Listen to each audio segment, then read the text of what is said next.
કેનેડાએ અમેરિકાના શત્રુ દેશના સૈન્યને આતંકી સંગઠન ગણાવ્યું, કારણ જણાવતા મૂક્યો પ્રતિબંધ. કેનેડાએ ઈરાન વિરુદ્ધ મોટો આરોપ લગાવ્યો છે. કેનેડાએ ઈરાનના ઇસ્લામિક રિવોલ્યુશનરી ગાર્ડ કોર્પ્સને આતંકી સંગઠન ગણાવ્યું છે. બીજી તરફ ટ્રુડો સરકારે ઈરાનમાં રહેતા કેનેડિયનને દેશ છોડવા માટે જણાવ્યું છે. વડાપ્રધાન જસ્ટિન ટ્રુડોએ કહ્યું કે IRGC હવે કેનેડામાં આતંકી ગ્રુપના લિસ્ટમાં સામેલ થઈ ગયું છે. જસ્ટિન ટ્રુડોએ એમ પણ કહ્યું કે સરકારના આ નિર્ણયથી ટેરર ફંડિંગને રોકવામાં મદદ મળશે.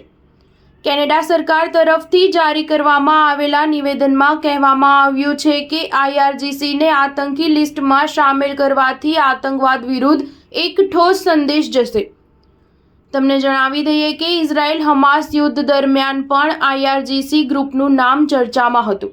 તેને ઈરાનની ખતરનાક આર્મી માનવામાં આવે છે. કેનેડાના જાહેર સુરક્ષા મંત્રી ડોમિનિક લેબ્લાંકે બુધવારે બપોરે જાહેરાત કરતા કહ્યું કે IRGCની આતંકવાદી ગતિવિધિઓનો સામનો કરવા માટે કેનેડા શક્ય તમામ પ્રયાસ કરશે.